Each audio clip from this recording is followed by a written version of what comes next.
Good evening, everyone. My name is David Freese. I'm the mayor of Tonganoxie. I'm calling to order this September 2nd, 2025 meeting of the Tonganoxie City Council. Ms. Huntington, would you call the roll, please? Yes, Mayor. Mr. Partridge? Here. Ms. McCutcheon? Here. Ms. Stevens? Here. Mr. Donnelly? Here. Mr. Dale? Here. Would you join us in the Pledge of Allegiance, please? Pledge allegiance to the flag of the United States of America and to the republic for which it stands, one nation, under God, indivisible, with liberty and justice for all. Thank you. Item on the agenda, next item on the agenda, item 2, is the approval of minutes in which we go over the minutes from the previous meeting. Are there any questions or conversation regarding the minutes? If seeing none, I would accept a motion Mr. Mayor, I'll make that motion. to approve. Yes. Yes. Okay. Thank you, Ms. Stevens. Is there a second? Second. Thank you, Mr. Dale. All in favor, say aye. Aye. All opposed? Motion carries. Item 3 on the agenda is the consent agenda in which we review the bill payments from the previous period. Were there any questions regarding the bills? Seeing none, I would accept a motion to approve or deny. I'll make a motion to approve. Thank you, Ms. McCutcheon. Is there a second? I'll second. Thank you, Mr. Partridge. All in favor, say aye. Aye. All opposed? Motion carries. Item 4 is old business, and there's nothing listed, but this is the time of the meeting in which we ask the public if they care to comment. Mr. Porter, did anyone sign up to speak? No signups tonight, Mayor. Thank you, Mr. Porter. We'll move on to new business. Item A, consider approval of public firework display permit application for a firework display on September 20, 2025, organized by the Tonganoxie Recreation Commission. Mr. Porter. Thank you, Mayor. This item is included with an agenda statement in the agenda packet. We believe this is the third consecutive year that the Tonganoxie Recreation Commission has pursued this special event that includes the coordination and provision of a public display of fireworks by a professional entity licensed to the state of Kansas. They've submitted their paperwork, which again is included in the packet. The persons and the company doing the display are Wald and Company Incorporated and All American Display Fireworks. That's the same company that was used last year. Every year when the city receives this type of application, we coordinate with our fire department and other public safety and public works departments for comments, feedback, concerns, and this year we didn't solicit any such concerns to share with you. So it's been a generally successful event. The Recreation Commission has indicated that they're excited to host it again. Just for your information and reminder, Tonganoxie Days used to occur in close proximity to the event. Sometimes the event was on a Friday night or a Saturday night, closely coordinated. But this year, with moving Tonganoxie Days to June, this event's going to be a relatively standalone, despite having a small amount of coordination with the Arts Council and the Rec Commission involved. There's no other city comments or concerns, so we'd be happy to take any questions you have. Any questions, council? It has been an outstanding show in the past, really. That's a good thing. All right, I'd accept a motion to approve or deny.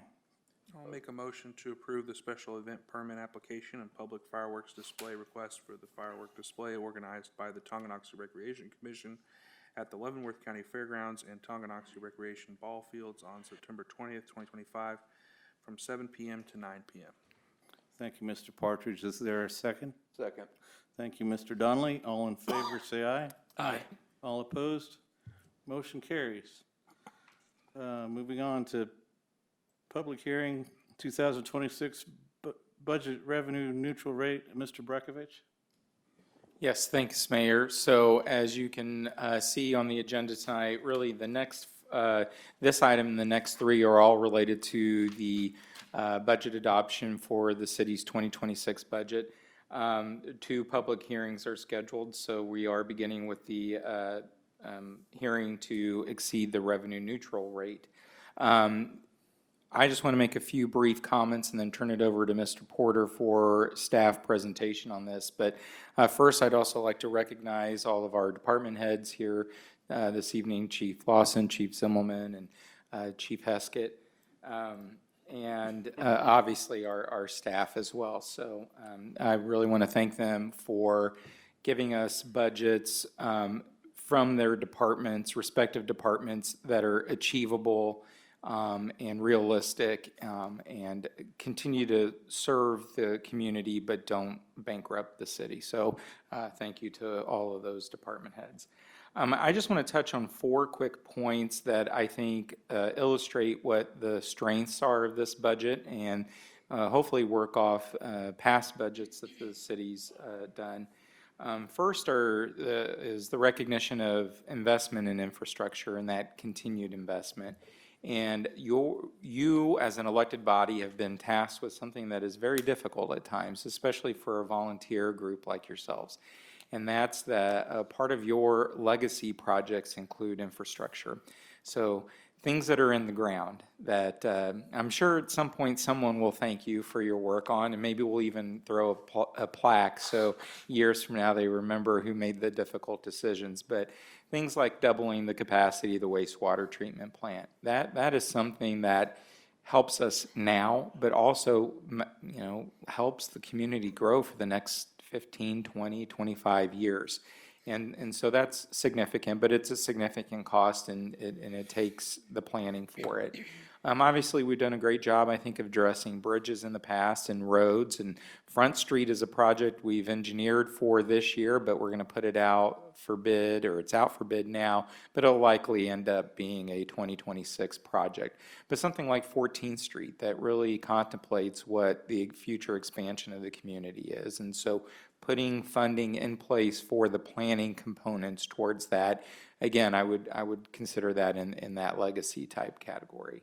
The next thing I wanted to touch on is, and you'll see it in Dan's presentation, is congratulations. You've been successful in diversifying the tax base.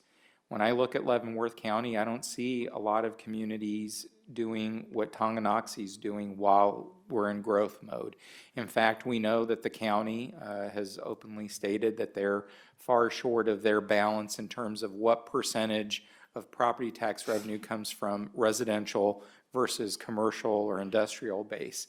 And we've heard other communities say that they are more mirroring what the county's doing. And so we'll talk about that tonight of there's really only one way to ease the burden off residential rooftops, and that's to be successful in that commercial field. So I think we're doing a good job there.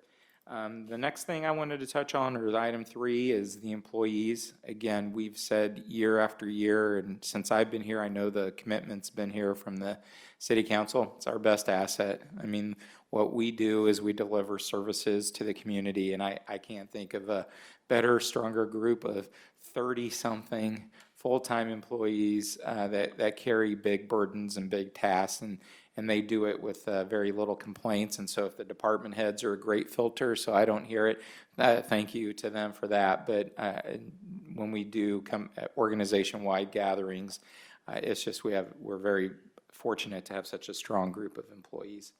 And then the fourth and final thing that I wanted to talk about was tax relief back to the citizens. I think what we're going to talk about tonight is, even though we posted that we are going to exceed revenue neutral by sticking with a flat mill rate, we are proposing, following your lead, at least a 1 mill reduction, which means over the course of the last 3 years, the city of Tonganoxie has reduced the city tax mill by 5 mills.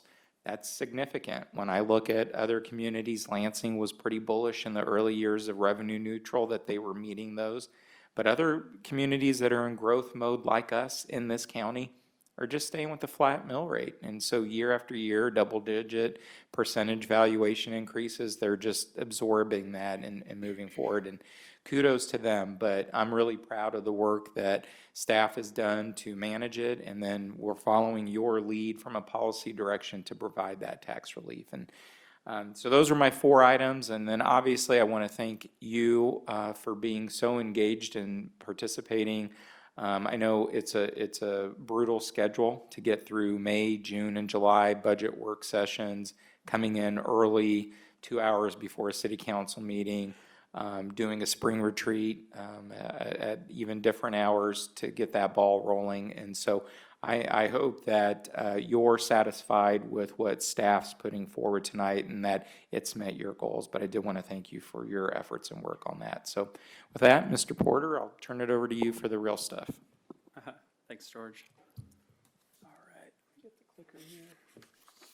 All right, George covered a lot of it, so we'll breeze through a few pieces of the presentation tonight. This is, again, just a recap of the summary of what we'll discuss this evening and the steps we'll need to take at the conclusion of the staff presentation before considering final adoption of the budget. So slide 3 highlights our calendar. Again, a recap of where we've been.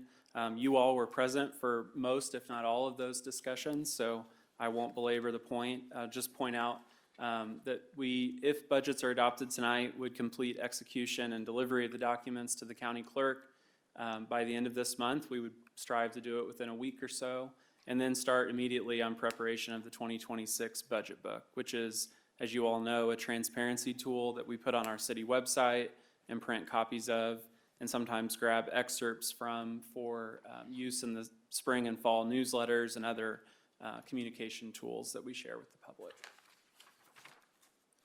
George covered these highlights, but again, the framework of the budget strategy alternatives and the design of the proposed budget is really keyed in on these 4 elements: advancing legacy infrastructure projects, prioritizing and attempting to reward and retain city employees, focus on key equipment replacements as needed, and also prioritize continued tax rate reduction for the city-controlled tax rates and mill levies, in particular during a period of growth in assessed valuation and appraised valuation across our community.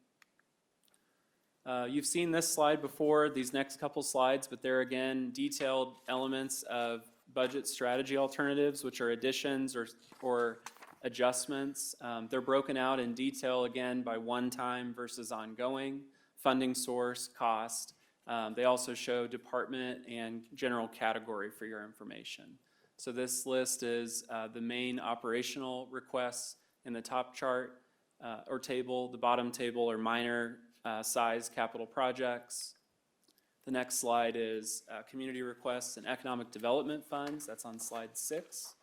Again, there haven't been major adjustments to this other than LCDC's request of the city going up in the last several years. Again, this year it comes in at just under $22,500. And the mayor's tree lighting event support budget did also rise from previous years. That actually took place in 2025, and this continues that same budget commitment. Summary on page 7, slide 7, again breaking out by one-time versus ongoing, and by funding source as well, between general fund, utility combined funds, police and fire equipment funds, and the city's capital projects fund. So the new content for tonight, and we'll kind of dive in just a little bit more detail on these next few slides. The general fund, which is our primary operating fund, as you all know, on slide 8 is a pie graph of the budgeted revenue and expenditures for the fund, showing proportionally the type of revenue. So you can see we're at just at 50% property tax funded, 21% sales tax funded, and that has grown as a share of the pie in previous years. We've highlighted that in the past. Franchise fees come in next at 11%, and then things like the water park user charges, licenses and permits, court fines, interest and miscellaneous revenue, and interfund transfers make up the remaining percentages of that revenue. General fund expenditures are shown in this highlighted view. To sort of simplify things, we combined under administration, city hall staff, municipal court, building codes, planning, legal services from our city attorney and other contracted legal providers. So you can see that those combined make up about 23% of the general fund budget. Police make up about 36%. Fire makes up 26%. Public Works 11%, although primary share of their budget is in the utility funds, not the general fund. And then the water park is only about 4% of our overall general fund budget. So looking again at the revenue breakdown, to give you raw numbers on those subcategories that we highlighted last time, you can see the overall revenue for the general fund next year is projected at just over $4.828 million across the year. So looking at expenditure categories, again, we primarily see in the range of 70% salaries and benefits or personal services make up the general fund, and this year it does come in at 71%. Contractual services are about 20% of total expenditures. Commodities are only about 5%, and capital outlay is a very minor portion at just over 4%. You can see the overall expenditure total of $5.471 million, and again, that's a dedicated effort to downsize our existing fund balance closer to our policy target of 30%. So we'll cover that in a little more detail on a later slide. Okay, so switching gears a little bit, on the next slide, you can see the original budget proposal from the Tonganoxie Public Library. That was at our early July budget work session. You'll remember there was some difficulties in understanding how the document was prepared and presented and what was included in that. We wanted to highlight on the next slide a revised budget proposal that staff received August 18th. Following earlier that week, the library board held a board meeting and approved and submitted this budget for consideration. We'll have a little bit of information on the next slide to sort of summarize a key point that we wanted to make you aware of, but this is that budget in great detail. I won't walk through it in individual line items, but I will point out a couple points later. One thing I do want to highlight is that this proposed budget did decrease the employee benefits mill levy by $25,000 planned utilization of their existing reserves.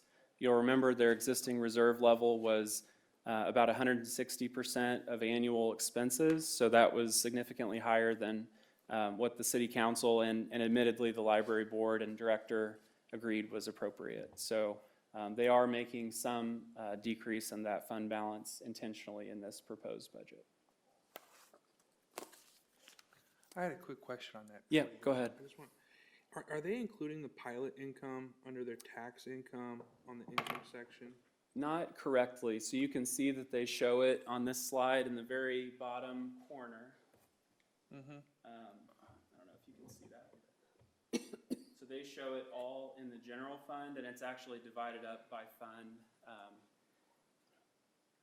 Yeah, and do we know if that is included in the tax income above? It's $426,056.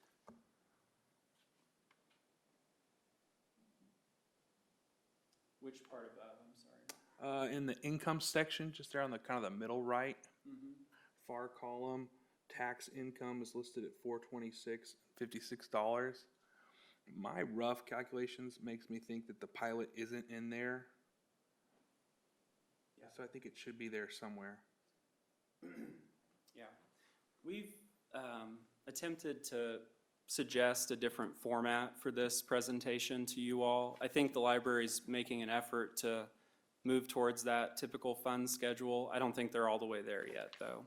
This is really, I think, a reproduction of the previous spreadsheet that was used to create the July estimate. Okay. I mean, I think they need to have their budget. If they're are they gonna publish their own, or are they gonna be? Is their budget part of our budget book? Their budget's part of ours. We'll cover that on the next slide in a little more detail too. I think it should be. I think it needs to be accurate. All right. Yeah. Okay. The next slide, I'm sorry there's so much on this slide. It's very busy, but the 4 boxes on the top of the budget slide summarize for this current year the library mill levy broken out by operations, benefits, and total. The July presentation, which was a very slight reduction. I think it was 0.056 mils reduced compared to the prior year actual. Following that, the estimate we received in August tallied up a decrease of about a quarter mil, 6.138 total mils, but I want to highlight in particular one differential. So they proposed decreasing the benefits mill levy from 1.29 mils down to 0.861, which was the use of fund balance designed and intentionally added. They also, though, shifted some spending and thus some revenue requirements out of that fund and into the operations fund. I believe it had to do with the stipend for health expenses that they pay employees. After the meeting in July, we advised them they couldn't legally use that money for that purpose because it's dedicated solely for employee benefits and not for pay and employee direct payment. And so the city published our budget in the newspaper and set a maximum mill levy. We sent the notice to the county clerk in July, by July 20th as the deadline. And on August 20th, we published our maximum expenditures by fund and mill levies. At the time we had that information to publish it, this was our maximum mill levy estimate, 5.099 mils. On August 18th, they shared with us an operations mill levy of 5.276. So that's ineligible to occur because our maximum was at 5.099 mils. That differential is about 0.206 mils. It's pretty negligible. It's about $14,000 or $16,000, I think, in the ballpark. They shared with us that their existing fund balance starting this year in the operations fund was about $100,000.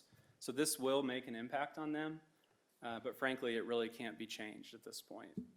Based on the timing and the notices and the published budget law, we did confirm with the state of Kansas that they can't raise it once it's been published in the newspaper. By state law, it's set. So that may be an item. If they do see a shortfall and a decrease in their operations fund balance, they may need to look at that next year in the 2027 budget preparation to recoup, if necessary, some share of that cost. Any questions? I know that's really complicated and a lot of minute numbers, but just wanted to share it. Okay. So the highlighted again is what's included in the draft budget for your consideration tonight. It's the maximum we can adopt for the operations fund, and it incorporates the 0.861 mil proposed budget for benefits. Mr. Partridge, you look like you have a question. I do not. Okay, great. All right, next slide. This one, again, has a lot of information, but I highlighted some key points. So you can see in this table at the top of the slide, the total combined 2026 proposed mill levy for the city, including our general fund, debt service fund, and the two library levies, is totaling 39.505 mils. That is a reduction of half a mil in the general fund, a quarter of a mil in the debt service fund for the city, and then a combined 0.515 mil reduction in the two library levies. So that total reduction from this year's mill levy is 1.265 mils. A couple highlights about that. That's about 3.1% of this year's mill levy for the city alone. So that is about a 3% reduction. You'll remember our average revaluation of residential properties in the city when we got our notice from the county earlier this summer was 3.99%. So for some, if not all, households, depending on their property value, that could net out for the city's share of their property tax dollars, either a no change or a very slight up or down change, depending on their personal circumstances. The thing to highlight, too, that George mentioned earlier is combined with about a 4 mil reduction 2 years ago by the city and a half mil reduction 4 years ago by the library, this represents almost a 16% reduction in the city and library combined mill levy over 5 years. That's pretty tremendous. We also went back and looked, and it's the first time since 2013 that the city mill levy combined with the library has been sub 40 mils. So that's a strong statement and a strong outcome for our property taxpayers in the community. Any questions on this? I did want to highlight that The revenue neutral rate was 38.185 mils, so we're about 49% of the difference between our flat mill levy from this year and our revenue neutral rate next year with the adoption of this budget as proposed. So we're moving it about halfway between revenue neutral and a flat levy. George also mentioned the budget and tax base. I did want to point out on this slide, because it impacts the revenue attributed to this slide, our current tax split between residential and non-residential is 82.4% residential, 17.6% non-residential, commercial, industrial, state assessed utilities, a couple other minor categories. The county, as you all are probably aware, has mentioned that they're at about 90-10 and wish to narrow that gap. City of Basel recently did an analysis and also referenced being 90-10. So you can see that we are already more structurally balanced. Most places would strive for a 70-30 split, residential to commercial or something in that ballpark. If we were to remove exemptions for IRB and EDX projects currently under tax abatement for some share or 100% of our taxes, our split would be 65% residential, 35% residential. So that's, I think, a tremendous story, and I know one that George and I are excited to share with you and share with the community if people have questions, especially about that topic. That doesn't factor in other positive benefits like the pilot and other fees that we still collect from abated properties under current exemptions. Any questions on that before we move ahead? Okay. The best way to make friends in local government in your community, the tax dollar split, you can see on the top in red and in the top dollar bill that this year's split. You can see the highlighted city and library as a share of that dollar paid by property taxpayers in our community. In 2026, under this projected change, the state of Kansas mill levy goes away as adopted in the state's budget this session. So that's one reduction. The school district raised the mill levy a little over $1 million, we believe. They haven't had their final decision yet, but they advertised an increase of about 1.16 mils. So their share of the property tax dollar went up from about 41 cents of the dollar to about almost 43 cents of the dollar. The county also raised their mill levy 2 mils last year in the 2025 breakout, and they have a very slight reduction approved in 2026. So they change from a little right at 26 cents of the dollar to just over 26 cents of the dollar next year. One thing that is important to highlight too is about 6 or 7 years ago, this property tax dollar breakout, I tried to find one to show you all tonight, but I was having trouble locating it, showed the city at about 26 cents of every dollar and the county at either 25 or 24 cents. So the biggest shifts in the meantime, I would say in the last 7 to 8 years, or the city has lowered our prorated share of the local tax bill obligation by at least several cents. So those mill reductions combined with changes from other jurisdictions have resulted in that outcome. Are there any questions about this demonstration? Okay. I wanted to highlight on this slide, and I apologize, your packet was printed with the wrong information on the bottom half.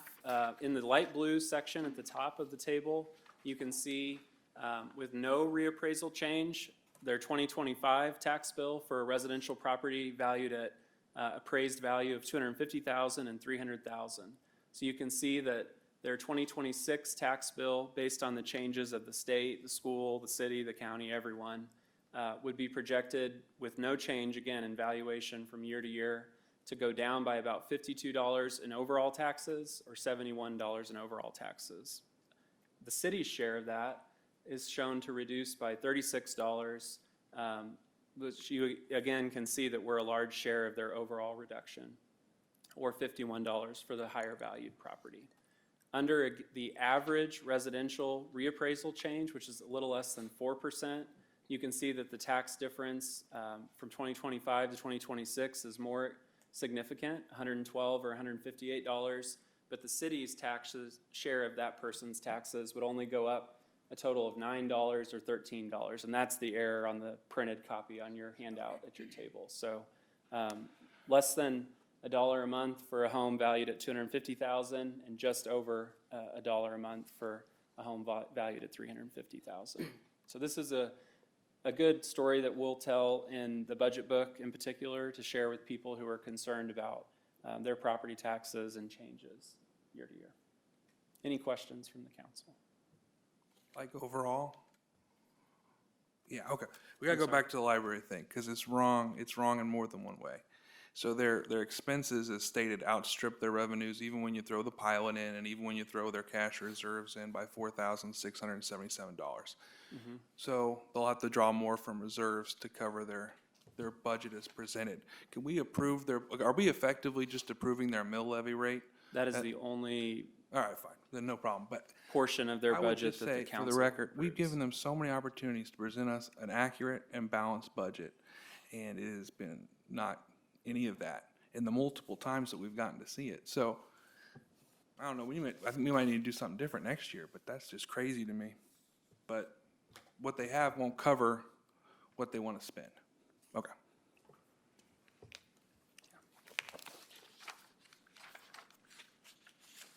Our utility fund information, I shared a lot on this at our last budget work session, so I won't belabor it for the city council tonight. Just a reminder, though, that the budget does assume a February 2026 enactment of slight changes to the trash and recycling rates according to adjustments that we're passing on a share of the cost increase from our contracted service provider, Honey Creek. And that's $0.25 a month for trash service, which is mandatory, and $1 a month for the billing for recycling, which is optional at this point. Our utility rate structure overall is shown for reference. We are under I would call the throes of working with Carl Brown of gettinggreatrates.com for a rate analysis. We'll have a report later this year to share with the city council, and if necessary, next year we'll make budget amendments for expenditures and revenues.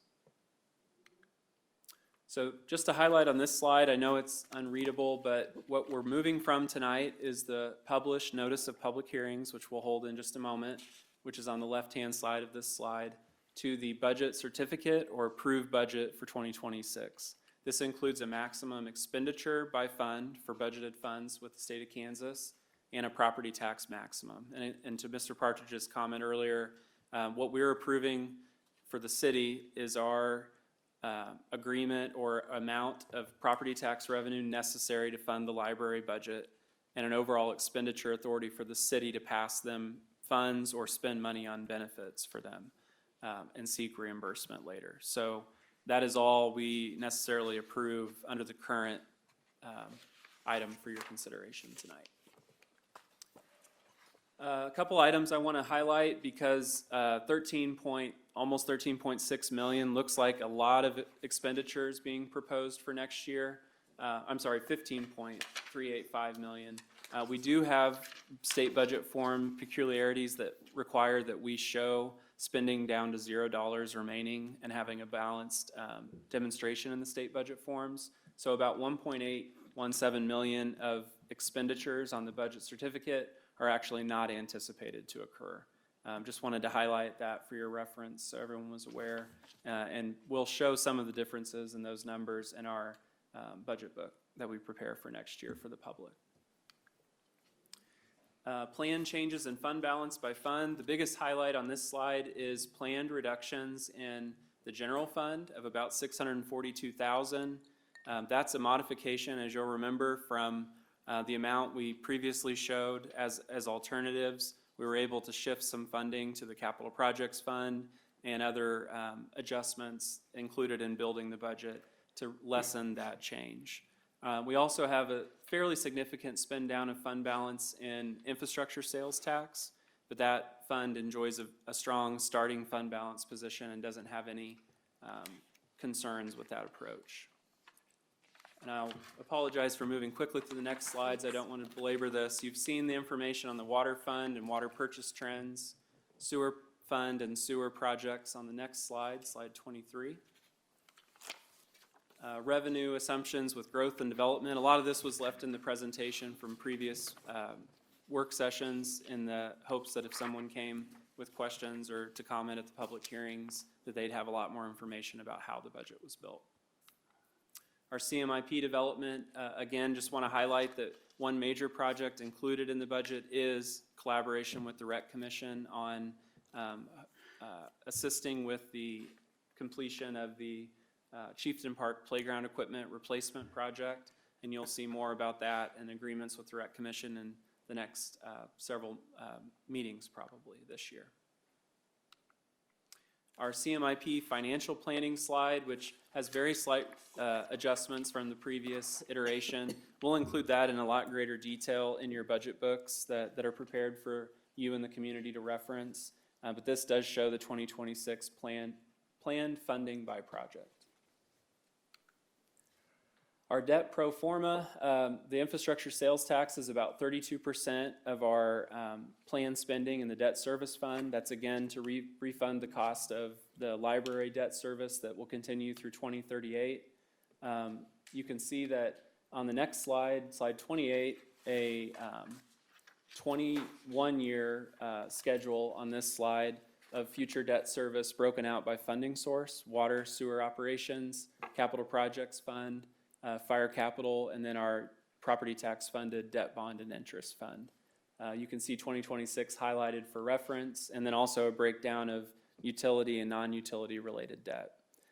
Entering 2026, we have about $6 million of GO bond debt outstanding, and then our $5 million SRF loan for the wastewater treatment plant that is currently approved but not yet distributed because that project hasn't taken off yet in construction, which will use those funds. We also have 3 lease purchase agreements: our 2018 fire pumper, 2020 street sweeper, and 2016 agreement for renovations at the current City Hall and Police Station facility. So we'll provide that information in much greater detail in the budget book as well for your reference. That was a lot, and I'm sorry that took so long, but like George said, I'd like to echo the thanks on your attention and work and guidance this year in developing this budget and CMIP. I think we continually evolve this process and the products and the displays that you all receive throughout the summer. I agree with the comments that there are ways to better accomplish what we're looking to do with the library staff and with the library board, and we'll definitely strategize on those and then what we call, quote unquote, the off season in budget preparation. I think we've made inroads, but we just need to continue to suggest changes to the way they present the information to us every year, and also look at other concepts like fund balance policies in particular with that group. Nothing else from George. I'd be happy to take any questions you might have or go back to any slides before we take the next steps. Council, do you have any questions?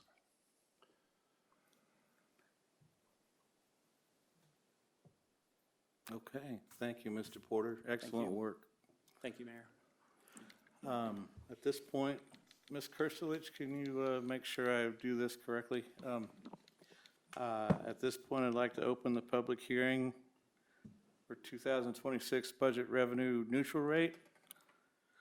The public hearing is open. Is there anyone who would care to speak?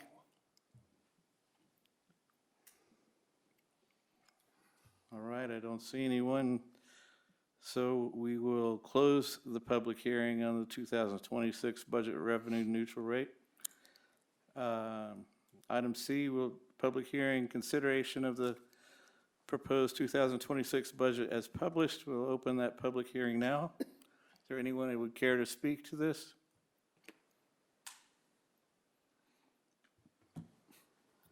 Okay, I don't see anyone to speak up here, so we'll close that public hearing and move on to item D, Resolution 092501, a resolution of the City of Tonganoxie, Kansas to levy a property tax rate exceeding the revenue neutral rate. Mr. Porter? Thank you, Mayor. This item is prepared by the city attorney and reviewed by city staff. It does require a roll call vote by state law to comply with the provisions of state statute. What it demonstrates is that the city is choosing to adopt a budget which exceeds that revenue neutral rate calculated for the 2026 budget. As a reminder, that revenue neutral rate was 38.126 mils Sorry, I was just going to pull that up. 38.185 mils, and the proposed budget as presented only totals 39.505 mils. All right, thank you, Mr. Porter. Any conversation about the resolution 09-2501? If not, I would accept a motion. I'd make a motion, we approve resolution 09-25-01, a resolution of the city of Tonganoxie, Kansas to levy property tax rates exceeding the revenue neutral rate pursuant to KSA 79-2988. Thank you, Mr. Donnelly. Do we have a second? Second. Thank you, Mr. Dale. Ms. Huntington, would you call the roll, please? Yes, Mayor. Mr. Partridge? Aye. Ms. McCutcheon? Yes. Ms. Stevens? Aye. Mr. Donnelly? Aye. Mr. Dale? Aye. Motion carries unanimously. We'll move on to item E, consider adoption of the 2026 proposed budget. Mr. Porter? Thank you, Mayor. This item contemplates the adoption of the state budget forms as included in the agenda packet and as summarized in the presentation tonight. The City Council does have till the end of this month to make changes, but again, we cannot exceed what was published in the term of total expenditures or property tax resources levied for next year by fund. Happy to stand for any questions you may have. We do require that this be adopted by a roll call vote. If it is successful, we'll also ask after the meeting for all the members of the City Council and the mayor to sign the certificate for the budget to be shared with the county clerk, regardless of your vote, yea or nay on the matter. Thank you, Mr. Porter. Council, do you have any questions? I would just like to pontificate a little bit, just briefly, Seth. Go for it. Holding on the budget, and I want to congratulate you as a governing body and staff as well. Thank you, guys and ladies. I think two things that need to be looked at, and since this is my last budget hearing, and I'm going to pontificate on it, long-term benefits of economic development. You are seeing that clearly in the city of Tonganoxie, and you can't quit doing it. While we have challenges in Leavenworth County with economic development, they are missing the entire boat. They just step off into the ocean, and you are doing it and doing it in style, but it started in 1997, and it's long-term. So I encourage you, as you continue on in the process, always look long-term in economic development, because it is making a difference, and the taxpayers of Tonganoxie are seeing the benefits. The rest of them in the county are not. Secondly, long-term, I think the library, not necessarily what Matt's talking about, I could totally concur with. You gotta do things right. But in the long term, what are we gonna do with that? Not next year, not 3 years from now, 10 years from now, 15, 20 years from now? What's that gonna look like? And since we have some responsibility for the budget, and you're signing off on it, and you're gonna sign something tonight that says, even though you can't, there's some statute that messes that up. We have to continue to think about that long term. You see what the Rec Commission does, that's under an umbrella that's much larger than the city of Tonganoxie, and they're gonna go put things that will benefit the city of Tonganoxie and the surrounding area that's paid for by those people. That is such a clear benefit to me that long-term, a library similar to that seems to be logical. So I encourage you to do that. I think the last 4 years have been outstanding. We've been blessed with growth. We will continue to see growth if we do it correctly. And the growth needs to not just be in rooftops. It needs to be in businesses, sales tax companies, and all those. So thank you. I do appreciate what you guys do, and I'm very proud to live in Tonganoxie and see the stuff that we've done as a team long-term. So thank you. Thank you, Mr. Donnelly. That was excellent pontificating. Are there any other comments or questions? If not, I would accept a motion. I'll make a motion to adopt the 2026 proposed budget as presented. Thank you, Mr. Dale. Is there a second? I'll second. Oh, sorry. I heard Ms. Stevens first. I'll second it too.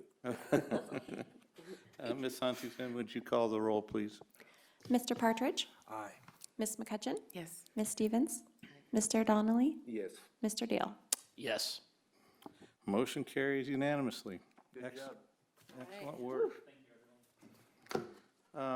Moving on to the city manager agenda, Mr. Brajkovic. No further items tonight, Mayor. Thank you. Anything from the city attorney? Anything from the mayor pro tem? No items tonight. And city council, do you have anything on your agenda? Just one general comment on behalf of Rocky. Now that the county has so graciously given us some roads that have city crosswalks without them being obnoxious, I'd like to see if we could get eventually some of those striped, because I'd rather give them back to the county, but I don't think they're gonna take them. So that's just a thought. Very good. Mayor agenda, I just echo everything Mr. Donnelly said. I'm very proud of the work that y'all have done. Staff and council, we've got a good team going, and it's really humbling and fun to work as the mayor of the town. With that, I would look for a motion to adjourn, Jake. Oh, is it my turn? Well, I will make a motion to adjourn then. Thank you. Is there a second? Second. Thank you, Mr. Partridge. All in favor, say aye. Aye. All opposed? Motion carries. that so Excellent well. work. See you in a couple weeks. It's practice.